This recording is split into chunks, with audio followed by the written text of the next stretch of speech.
안녕하세요. 오늘은 2월 11일 연중 5주간 화요일이죠. 오늘 복음 말씀은 마르코복음 7장 1절에서 13절인데 하느님의 말씀과 인간의 말들이라는 그런 차이를 드러내고 있죠. 다시 한번 오늘 복음에서는 음식 먹는 것에 대해서 말씀하세요. 정확히 말해서 정화예식에 대한 바리사이들의 생각을 언급하시는데, 음식을 먹기 전에 손을 씻는 유대 관습은요, 위생적인 동기만이 아니라 종교적인 이유로 만들어진 겁니다. 하느님의 선물들을 잘 닦인 용기 그릇 안에 담아야 한다는 것이고, 또 깨끗이 씻은 손으로 담아야 한다는 거죠. 이런 이유로 인해서 아마 출애굽 때도 패스트에서 살아남았고, 또 로마 시대 때도 로마에서 유대인들만 많이 죽지 않았다는 것에서 또 오해를 받았거든요. 방화범으로. 또 종교개혁 때에도 패스트가 유행했는데, 그때에도 이스라엘 사람들은 많이 죽지 않아서 패스트를 유대인들이 이렇게 저지른 거다 하는 오해도 받는데, 성경의 관점에서 보게 되면은 이런 유생학적인 관점을 유대인들은 종교적인 이유로 만들어진 그런 측면에서 이해할 수 있겠습니다. 하지만 예수님께서는 더욱더 깨끗함이 손이나 입만의 문제가 아니라 더 근본적으로 마음의 문제로 주님은 드러내고 있어요. 왜냐하면 6절에 보게 되면요, 오늘 복음의 6절에 보게 되면 예수님께서 그들에게 이르셨다. 이사야가 너희 위선자들을 두고 옳게 예언하였다. 성경에 이렇게 기록되어 있다.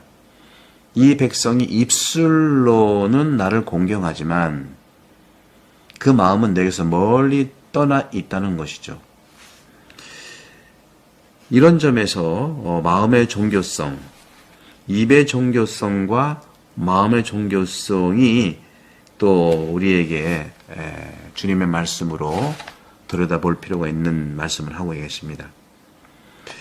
예수님께서는요, 오늘 복음 10절, 13절에서 이렇게 말하죠. 모세는 아버지와 어머니를 공경하여라. 그리고 아버지나 어머니를 욕하는 자는 사형을 받아야 한다.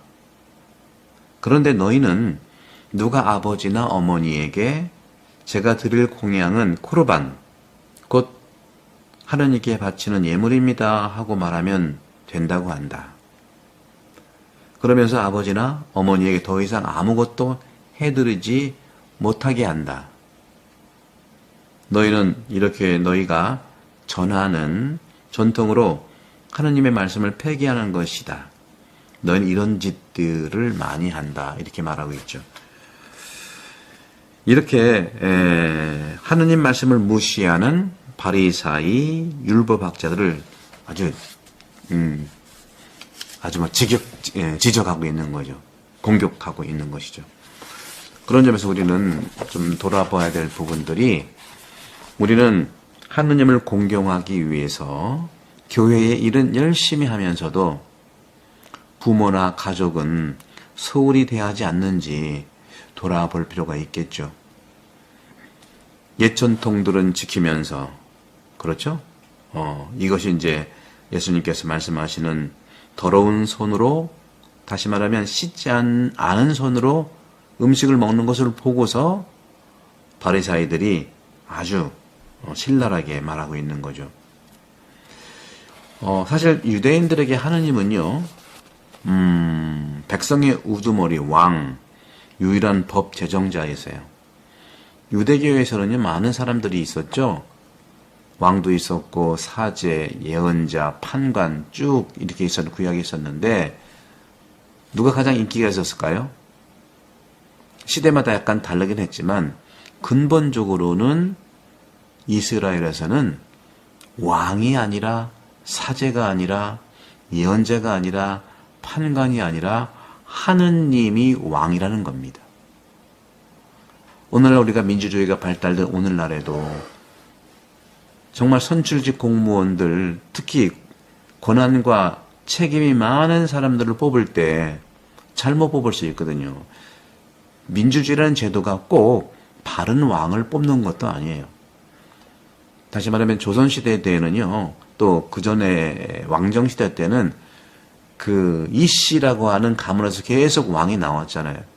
그래서 정도조는 재상정치를 해야 된다고 말하고 있는 거죠. 그러니까 재상정치든 왕정이든 요즘으로 얘기하면 총리제든 대통령 중심제든 우리 인간은 근본적으로 결핍 상태에 있다는 그런 것을 고백해서 그런지 유대교에서 구약에서는요, 우리 그리스도교 맞아 구약에서는 사제, 왕, 뭐 예언자, 판관 다 오류가 있을 수 있고 결핍되고 부족한다는 것을 얘기하는 것이기 때문에 왕이야말로 하느님이라는 거고 사자야말로 하느님이라는 거고 예언자야말로 하느님이라는 거고 판관이야말로 하느님이라는 거예요.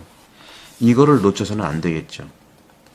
오늘날 우리 사회도 마찬가지예요. 특히 믿는 그리스도인들이라고 한다면 아무리 높은 직위나 권한과 책임이 막강한 책임자가 됐어도 하느님이 왕이라는 것을, 하느님이 판관이라는 것을, 하느님이 예언자라는 것을, 하느님이 사제라는 것을 존중해서 그 뜻에 따라서 우리가 받아들이고 살아가야 된다는 거죠. 저는 사제 생활을 해보면서 아무리 교육을 많이 받고 아무리 양상을 많이 받고 아무리 경험을 많이 했어도 훌륭한 분은 계시죠. 그러나 인간은 근본적으로 약한 존재일 수밖에 없다. 그래서 하느님이 직접 오셔서 해결해 줄 수밖에 없다. 그러니까 우리는 하느님의 뜻을 따라야 된다는 것이 굉장히 중요한 것이죠. 그래서 모세의 율법에 기록된 모든 것은 종교적인 것으로 간주된 겁니다. 그래서 신정법이라고 하는 거예요. 거기에 예수님은 복음을 통해서 나라를 다스리는 그 법의 기준이 하느님이시지만 예수님은 더 법뿐만 아니라 이제 마음의 문제까지도 하느님의 이런 시선에서 들여다보라는 것이죠. 사실 종교에서는요, 자세나 태도는 인간이 행하는 모든 것과 마주할 필요가 있어 보이죠. 일상의 매우 작은 행동들도 그렇습니다. 바로 이것이 그리스도교 영성이에요. 우리는 어떻게 이것을 실현할 수 있을까? 간단합니다. 하느님의 뜻에 맡기면 되는 거예요. 계속해서 입술로는 나를 공경하지만 마음은 내게서 멀리 떠나 있다. 거룩한 행위라는 게 뭐냐 하는 거죠. 외적 형식, 기념, 예식을 지키는 것으로 충분하지 않다. 그건 중요하긴 해요. 그러나 그걸로 충분하지 않다는 거죠. 단식을 예를 들어 보면은요, 단식은 첫째 하느님을 기억하는 것이고 둘째 선을 지향하는 것인데 이 두 가지 없이 단식이란 단지 건강을 위하거나 위생학적인 좋은 습관이 될 수 있어요. 그렇다면 무신론자들도 단식을 매우 잘할 수 있거든요. 예수님은 이렇게 바리사이가 지키는 법에 대한 내적 정신, 그것을 우리가 더 키우라 하는 것이죠. 그리스도인은 행하는 모든 것에서 하느님을 기억합니다. 먹을 때 특히 그렇습니다. 그리스도인은 이렇게 행하는 모든 것에서, 그런데 특히 바오로 사도가 말씀하신 대로 고린도전서 10장 31절 미사 때에 주님께서 이를 기억하고 행하여라. 기억하는 것은 내적인 거고요. 행하는 것은 외적인 거예요. 이렇게 하느님은 지속적으로 우리를 내적, 외적인 소통의 삶을 살아가기를 초대합니다. 그럴 때 일상의 모든 일이 거룩하게 된다는 것이죠. 옛 전통들 중요해요. 거룩한 삶의 최고 모범 성모 마리아의 삶에서도 여전히 드러나죠. 그런 점에서 우리 성령의 감도로 교회의 이러한 전통과 하느님의 뜻이 서로 잘 만날 수 있기를 함께 기도하고 축복을 드리도록 하겠습니다. 이제 저희 본당이 이제 성전 완성을 위해서 삽을 뜨고 드디어 시작합니다. 이스라엘 백성들도요, 성전을 재건한다는 것은 바로 공동체를 재건한다는 거예요. 성전의 외적인 유형이라고 한다면 공동체의 재건은 내적인 마음 자세 똑같습니다. 외적인 것, 내적인 것. 그동안 죄송합니다. 우리 태안분당 교우 여러분들 내적인 친교 공간 없이, 그렇죠? 외적인 친교 공간 없이 거의 20년을 잘 견디셨어요.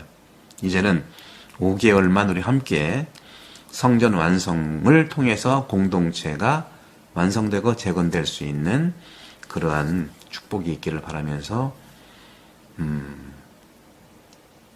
성당은 예수님이 모셔져 있는 것이고요.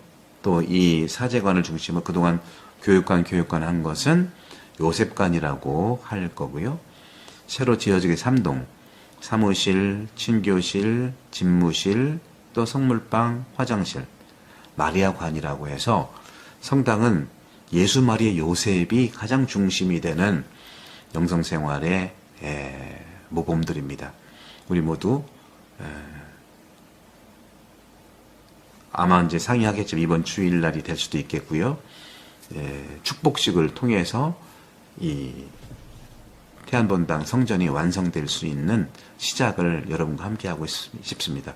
공지를 자세히 우리 태안본당 교우분들에게 드릴 텐데 여러분들 함께 기도해 주시고 응원해 주시면 고맙겠습니다. 성부와 성자와 성령께서는 여러분 모두를 강복합니다. 감사합니다.